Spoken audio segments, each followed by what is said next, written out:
Morning Moumita's world family. আশা করি আপনারা সবাই খুব ভালো আছেন, সুস্থ আছেন। আমার শরীর এখন একটু ঠিক আছে। আর আজকে আমরা বেরোচ্ছি, একটু কলকাতায় যাচ্ছি। তো এখন এই জগদীশপুর রোডে আছি। এখান থেকে আমার আর এক বোন আর ভাইও যাবে, তো তাদের সঙ্গেই যাব। এখন গাড়িটা সার্ভিসিংয়ে দিয়ে তারপর ওরা আবার আসবে, ওদের সাথে যাবো।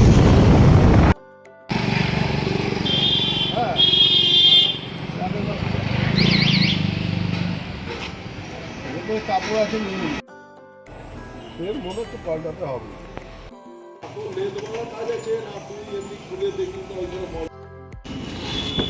হ্যাঁ ড্রাইভার পাওনি? হ্যাঁ আমার জগদীশপুরে থাকবে।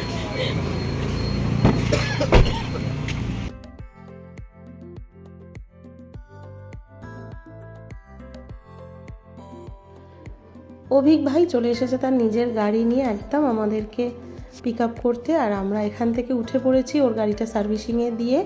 আর তার সাথে আমার সাথে রয়েছে অর্পি আমার বোনের মতো খুব কাছের। আর আরেকটা সম্পর্ক রয়েছে, যেটা হচ্ছে লিওর চিনিমা। লিওকে ফার্স্ট টাইম ওই নিয়ে এসেছিলো, আপনারা দেখেছেন। আর আমরা চারজনে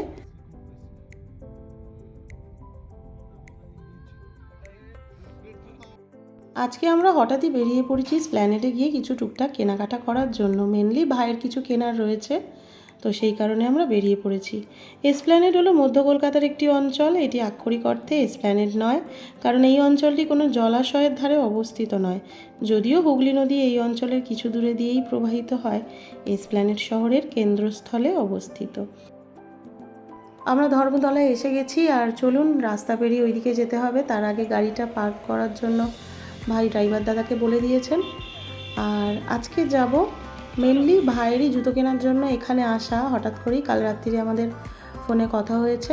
আর এই 2-3 ঘন্টার একটু বেরোনো মানেই তো রিফ্রেশমেন্ট। একদম ঘরবন্দি থাকা হয় আমাদের, এখন শরীরটাও ভালো নেই, তা সত্ত্বেও শুনেও জোর করে ভাই আমাদের নিয়ে এসছে।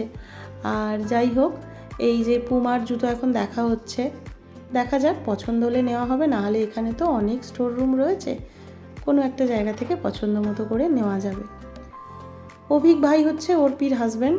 তো ওরা দুজনে মিলে এখন জুতো দেখে অনেকক্ষণ ধরে চেষ্টা চললো পছন্দের, কিন্তু হলো না। তার জন্য আমরা চলে এসেছি। তারই পাশে ছিল অ্যাডিডাস। তো এখন অ্যাডিডাসে দেখা যাক, যদি পছন্দ হয় তাহলে নেওয়া হবে।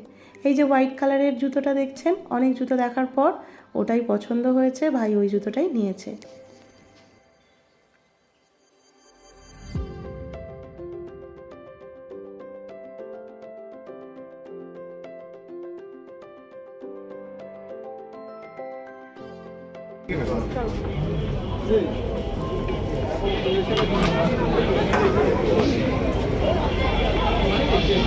মানে 10,000 টাকা ছাড়ি আমাদের তো বুকের হাতটা জাস্ট একবার হাত দিলাম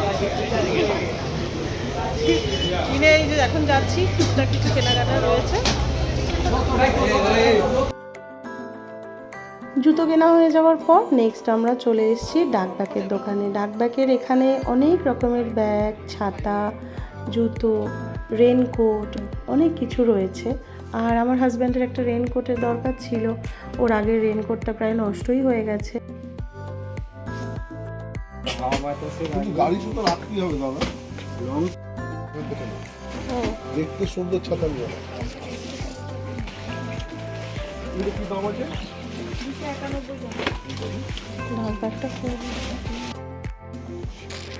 চলো, ওরা দুই ভাই এখন গেছে, ওদের আরও কিছু কেনার ছিল। আর আমরা এখন এখানে মেট্রোর কাছে অপেক্ষা করছি ওদের, আর একটু গল্পও করছিলাম দুই বোনে মিলে। আর দুপুরের একদম খাওয়া দাওয়া করে আমরা বেরিয়েছি, সেই জন্য খাওয়া দাওয়া এখন সেরকম কিছু করব না, কিন্তু গলা ভেজানোর জন্য আর একটু বসে রেস্ট নেওয়ার জন্য আমরা চলে এসেছি এসপ্ল্যানেডের খুব নামকরা একটা দোকানে, র্যালিসে। তো র্যালিসের কথা অনেকেই জানেন আপনারা। আমি অনেক যারা করেন ইউটিউবারদের ভিডিওতেও দেখেছি, রিলসেও দেখেছি র্যালিসের খাবার দাবার নাকি খারাপ না, ভালোই। তো আজকে আমরা সেটাই টেস্ট করতে এসেছি। এখানে আমরা কিছু রোজ ওয়াটার আর একটা ড্রিঙ্কস অর্ডার করেছি, তার সাথে নিয়ে নিয়েছি দই বড়া। এখন এটা টেস্ট করে দেখবো এখানকার খাবার দাবার কীরকম।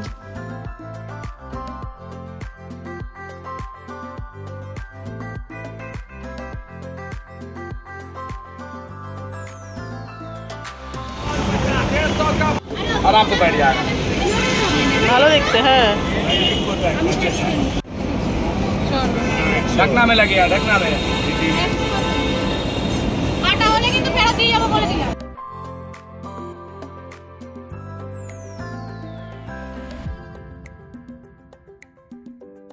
র্যালিসে বসে আমরা একটু রেস্ট নিলাম, প্লাস একটু চুটুর পুটুর কিছু খেলাম, সেটা তো দেখলেনি।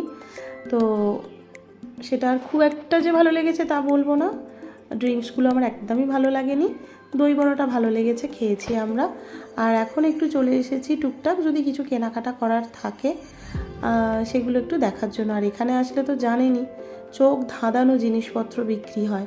আমি আর অর্পিত নিজেদেরকে কন্ট্রোল করার চেষ্টা করছিলাম যে কোনো দিকে তাকাবো না। তো যাই হোক, ব্যাগ, জুতো, জামা কাপড়, বাচ্চাদের কত রকম খেলনা সব কিছু এখানে বিক্রি হয়। আর দামও নিজেদের একদম সাধ্যের মধ্যে। অর্পির একটা ব্যাগ পছন্দ হয়েছিল, বিভৎস সুন্দর দেখতে ব্যাগটা, কিন্তু দামের দর কষাকষিতে সেটা আর নেওয়া হলো না। আর এটা তো অনেকেই আমরা জানি মেয়েরা, যে ছেলেদের নিয়ে বেরোলে কেনাকাটার কথা একদম ভুলেও মাথায় এনো না, কারণ ওরা কিচ্ছু কিনতে দেয় না, যেটাই নজর পড়বে সেটাই বলবে এটা ভালো না। তো যাই হোক, আমরা সেরকম আর কিছু কিনিনি, ওই একটু রুমাল, যেগুলো দরকারি জিনিস, জলের বোতল এরকম নিয়ে বাড়ি ফিরছি এখন। তো ওরা আমাদের সাথে যাবে ডোমজুড়ে গিয়ে, আমরা ওখান থেকে নেমে যাব, তারপর ওরা ওদের বাড়ি চলে যাবে। ওরা এসেছে ডানকুনি থেকে, আমার খুব কাছের ভাই বোন দুজনেই হয়ে গেছে। তো কিছু কিছু সম্পর্ক থাকে যে সম্পর্কগুলো একেবারেই ভোলার নয়, ছেড়ে দেওয়ার নয়। মানুষের এই খুব খারাপ জটিলতা, মনের মানসিকতা যে এখন যে ঘটছে, সেগুলোর মধ্যে আমরা একদমই যেতে চাই না। এভাবেই থাকুক আমাদের সম্পর্কটা। আর সত্যি কথা বলতে কি, এখন মানুষের সঙ্গে মিশতে সত্যিই খুব ভয় লাগে, কারণ সবাই চায় এখন নিজের স্বার্থের জন্য মানুষকে জড়াতে, আর আমরা একদম তার বিপরীতে। তো যাই হোক, কথা বলতে বলতে তো আমরা একদম ভিক্টোরিয়ার পাশ দিয়ে চলে এসেছি। আর এই কলকাতার রাস্তা দিয়ে যেতে আমার ভীষণ ভালো লাগে। যতবার আমি কলকাতার এদিকে এসেছি আপনাদেরকে আমি এই ব্যাপারটা শেয়ার করেছি, যে সেকেন্ড ব্রিজের ভিডিও, ছবি আর এই কলকাতার রাস্তা, এগুলো আমার সত্যি খুব প্রিয়। তো চলুন, অনেকটা রাস্তা আমরা চলে এসেছি গল্প করতে করতে। আর ভাইকে বললাম, সামনে বসে আছো যখন আমাকে একটু এই সেকেন্ড ব্রিজের এখানকার ভিডিও করে দাও। ভাই তো ভীষণ ভালো ফটোগ্রাফারও বলতে পারেন, কারণ ও যখন ওর ডুয়ার্সে লেপচা খাতে যায় তখন ওর ডিএসএলআর ক্যামেরা, আইফোন এইসব দিয়ে তো সুন্দর সুন্দর পাখির, পশুর ছবি তুলে আমাদেরকে শেয়ার করে, ভিডিও করে। ওর একটা ইউটিউব চ্যানেল রয়েছে, ফেসবুকেও দেয়। তো অভিক মান্না ওর নাম, আপনারা দেখতে পারেন চেক আউট করে।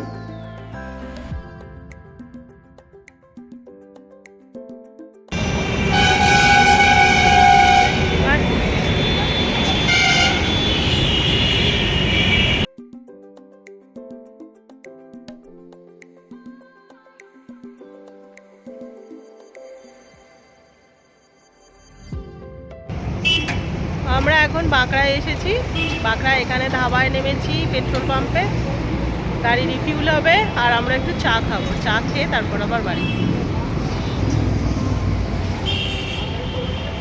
খুব সুন্দর হাওয়া দিচ্ছে, গরম ঠান্ডা গরম সব হাওয়া মিশিয়ে, সব মিশিয়ে হাওয়া দিচ্ছে।